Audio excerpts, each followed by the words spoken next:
Hello guys, shear force and bending moment diagram का ये second lecture है। पहले लेक्चर में हमने point load at mid span वाली बीम का शियर फोर्स और बेंडिंग मोमेंट डायग्राम बनाना आप लोगों को बताया था। आज का जो टॉपिक ले रहे हैं वो UDL on simply supported beam. UDL on simply supported beam, इसकी कैलकुलेशन का प्रोसीजर बताएंगे। मेथड के बारे में हमने कहा था कि वो जो मैंने पहले वीडियो में मेथड आपको बताया है, मेथड वही है, केवल प्रॉब्लम अलग है। अब देखिए वही मेथड इस प्रॉब्लम में किस तरह से यूज हो रहा है। तो पहला पॉइंट है रिएक्शंस ज्ञात करना। इसकी रिएक्शंस पहले हम अपनी प्रॉब्लम को समझ लें। ये हमारी सिंपली सपोर्टेड बीम है, ये दोनों सपोर्ट हैं। रिएक्शन आर ए, इधर रिएक्शन आर बी, ये दोनों वर्टिकल डायरेक्शन में है क्योंकि केवल वर्टिकल लोड लग रहा है। और इस पर जो यूडीएल लग रहा है इसकी इंटेंसिटी है W किलो न्यूटन पर मीटर, यानी 1 मीटर लंबाई में W किलो न्यूटन का भार लगा हुआ है। तो इस दर से पूरी लंबाई में ये लोड कार्य कर रहा है। ये यूडीएल हो गया। अब यहाँ पर देखिए यूडीएल के केस में हमने बताया था कि यूडीएल जहाँ पर प्रारंभ होता है वहां पर बीम अलग दूसरे भाग में डिवाइड होती है, या जहां पर यूडीएल समाप्त होता है। लेकिन जब यूडीएल कंटिन्यू जा रहा हो तो वहां पर हमारा सेक्शन बीम का वही बना रहता है। इसलिए ए से लेकर के बी तक केवल एक ही खंड होगा, इसमें दो खंड नहीं बन रहे हैं क्योंकि बीच में ना तो कोई पॉइंट लोड आ रहा है और ना ही कहीं पर यूडीएल खत्म हो रहा है या प्रारंभ हो रहा है। तो इस तरह से ए से बी तक केवल एक ही सेक्शन है और एक ही सेक्शन के केस में ही हम सारी गणनाएं करेंगे। तो रिएक्शंस पहले ज्ञात करते हैं। रिएक्शंस के लिए देख लीजिए कि इसमें ये रिएक्शन और ये रिएक्शन, यहाँ पर ये यूडीएल लगा हुआ है। इससे यूडीएल चूंकि समान रूप से बटा हुआ है पूरी लंबाई में, इसलिए ये भार भी हमारा सिमेट्रिक लोड के अंतर्गत आएगा।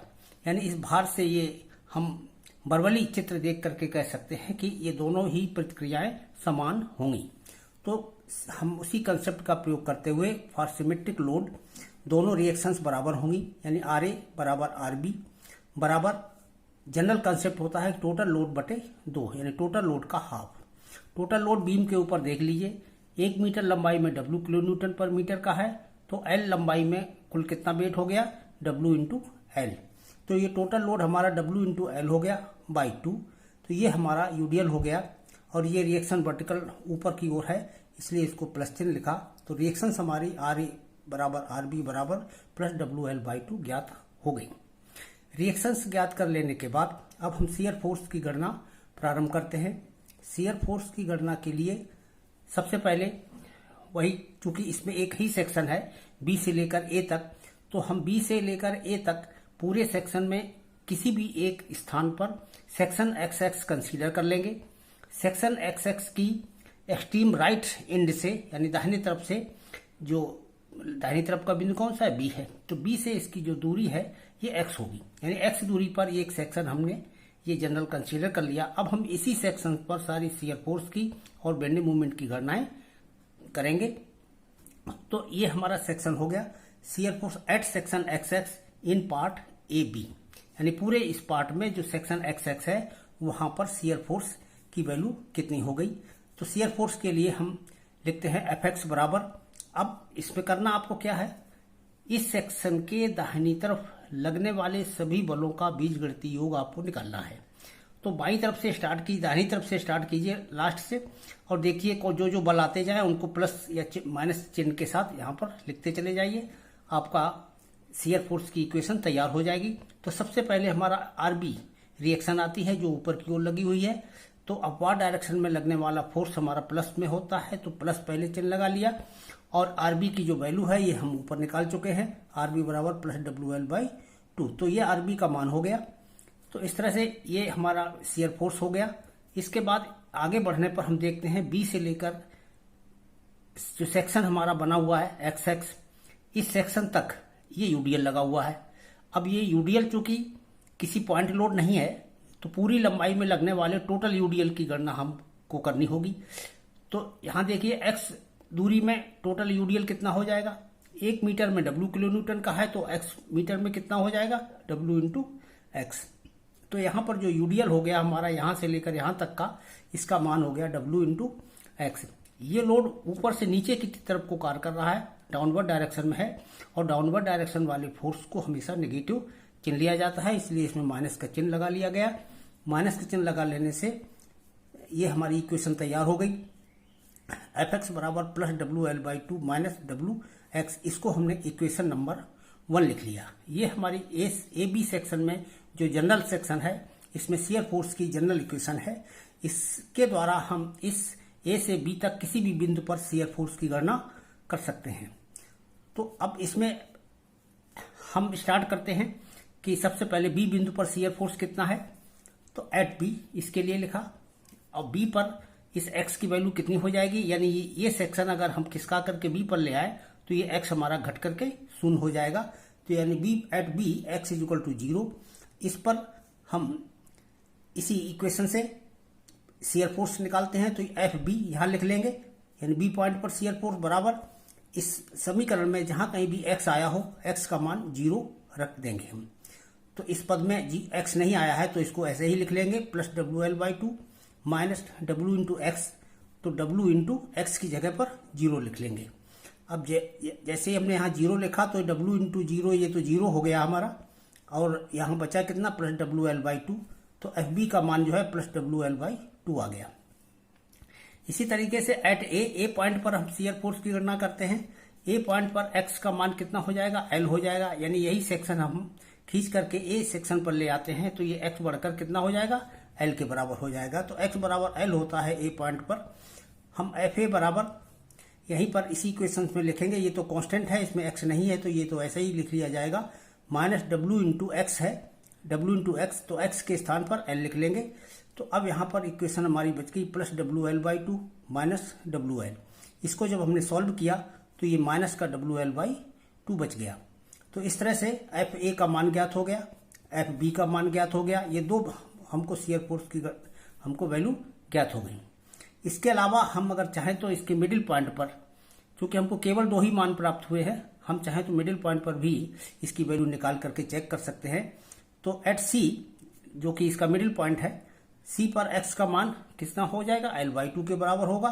तो इसमें एक्स का मान हम L/2 रखेंगे, तो जब यहाँ WL/2 ये है ही प्लस का, माइनस W इंटू एक्स की जगह L/2 रख लेंगे, तो ये L/2 हो गया।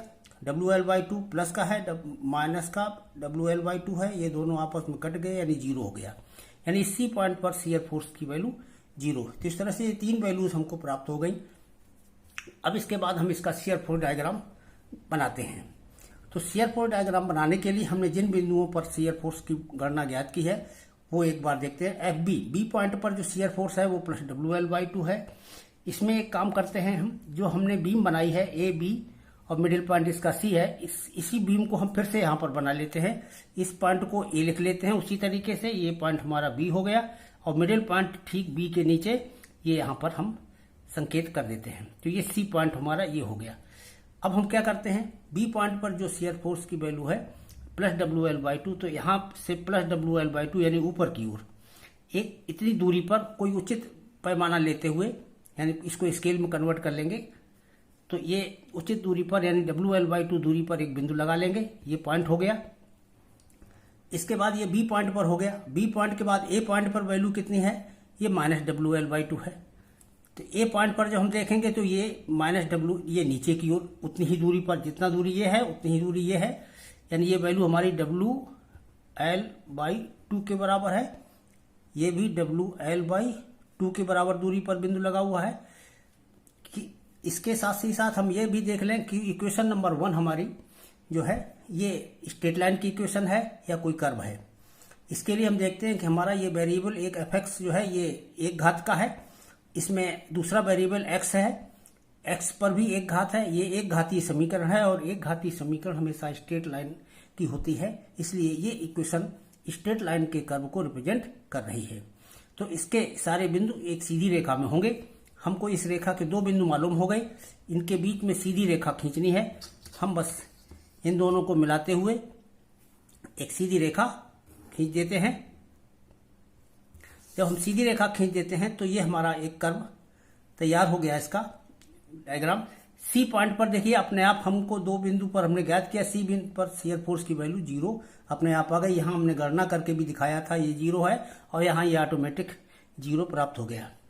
तो इस तरह से ऊपर वाला डायग्राम प्लस में, नीचे वाला डायग्राम माइनस में लिखेंगे और यही हमारा शियर फोर्स डायग्राम कहलाएगा। इसके द्वारा हम बीम के प्रत्येक बिंदु पर शियर फोर्स की वैल्यू ज्ञात कर सकते हैं।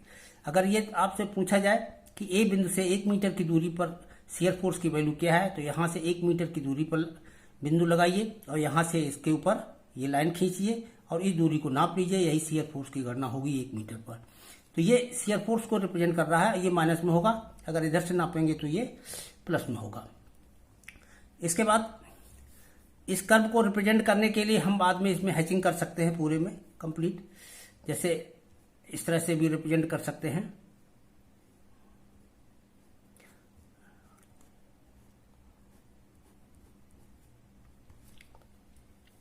अब आइए बेंडिंग मोमेंट की गणना के लिए। तो बेंडिंग मोमेंट की गणना के लिए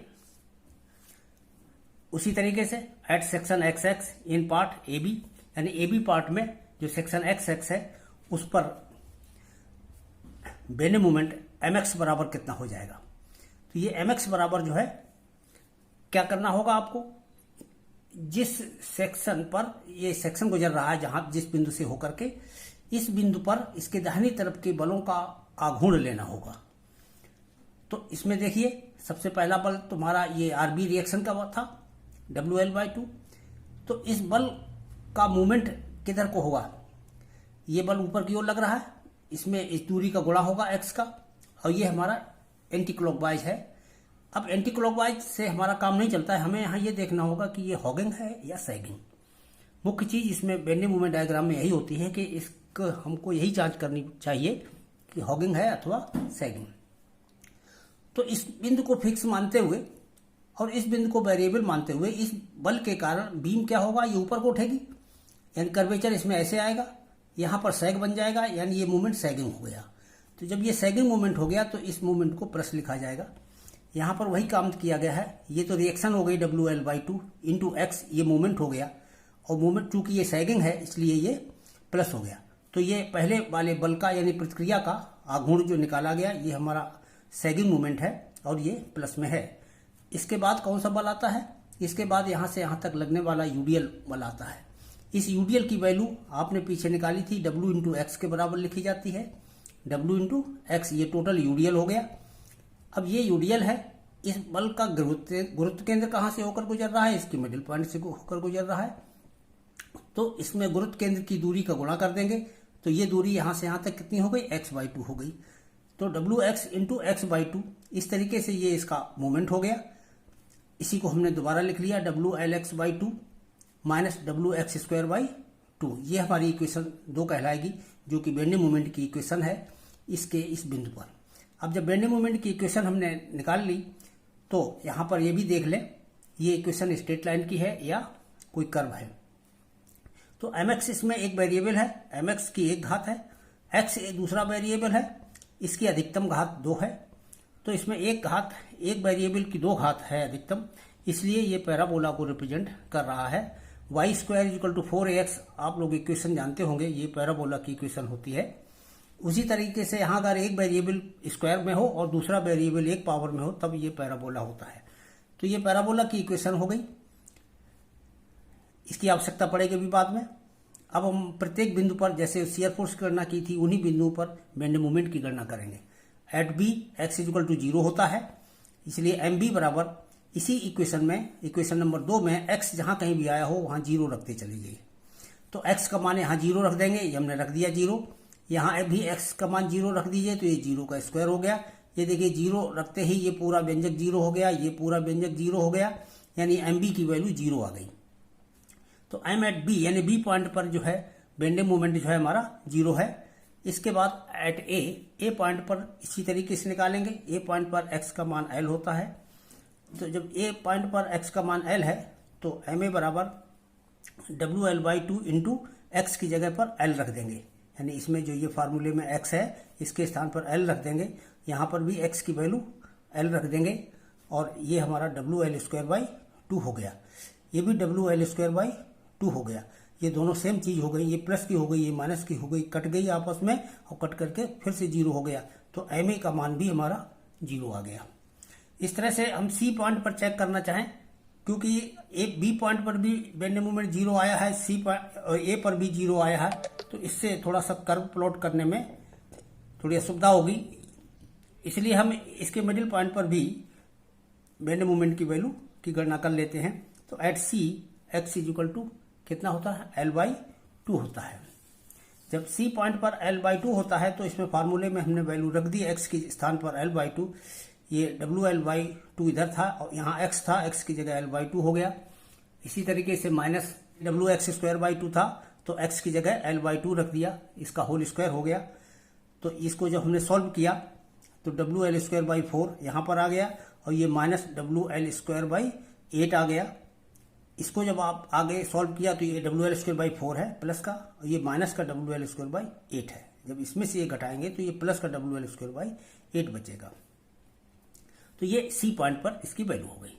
अब हम बेंडिंग मोमेंट डायग्राम को ड्रा करते हैं। हमारे पास B पॉइंट पर बेंडिंग मोमेंट मालूम है, 0 है, 0 पर निशान लगा दिया। A पॉइंट पर बेंडिंग मोमेंट मालूम है, यहां पर भी हमने 0 लगा दिया। ये A पॉइंट है, ये B पॉइंट है। अब ये रहा C पॉइंट मिडिल। तो C पॉइंट पर जो बेंडिंग मोमेंट की वैल्यू है वो प्लस WL² 8 है। इसको हमने किसी भी उचित पैमाने पर लेकर के, क्योंकि प्लस में है तो ऊपर की ओर निशान लगाएंगे। इस तरह से ये निशान एक बिंदु प्राप्त कर लेंगे। अब हमारे पास एक बिंदु ये प्राप्त है, एक बिंदु ये प्राप्त है और एक बिंदु ये प्राप्त है। इन तीनों बिंदुओं के बीच मिलाने के लिए हमको जो जनरल इक्वेशन हमारी थी, ये mx = WLX/2 माइनस WX² 2, इसको अभी हम बता चुके हैं कि ये पैराबोला की इक्वेशन है। तो इन तीनों बिंदुओं को पैराबोला की शेप में स्मूथ कर्व के द्वारा आपस में मिला दिया जाता है। तो इसको मिलाने के लिए फ्री हैंड मिलाइए, इसको कोई आवश्यकता नहीं है। इसको फ्री हैंड बस ऐसे घुमाते हुए ले आइए और यहाँ मिला दीजिए। और इस वैल्यू की यहाँ पर वैल्यू नोट कर दीजिए, WL² 8 प्लस में ये हमारी वैल्यू हो गई। ये टोटल डायग्राम प्लस कहलाएगा और प्लस कहलाने के बाद अब इसकी हम हैचिंग ऐसे भी कर सकते हैं कंप्लीट। ये हमारा बेंडिंग मोमेंट डायग्राम कहलाएगा। तो इस तरीके से ये यूडीएल जब सिंपली सपोर्टेड बीम पर कार्य कर रहा हो तो उसका bending moment diagram parabolic shape में होता है। मैक्सिमम वैल्यू WL² 8 होती है और ये हमारी यहाँ पर मिडिल पॉइंट पर होती है। शियर फ्लो डायग्राम इस शेप में होता है और ये स्ट्रेट लाइन कर्व है। ये एक तरफ से पॉजिटिव, फिर ये घटता हुआ मिडिल पॉइंट पर 0 हो जाता है, फिर आगे माइनस डायरेक्शन में बढ़ता हुआ WL/2 माइनस के बराबर हो जाता है। तो इस तरीके से ये UDL on simply supported beam का SFD और बेंडिंग मोमेंट डायग्राम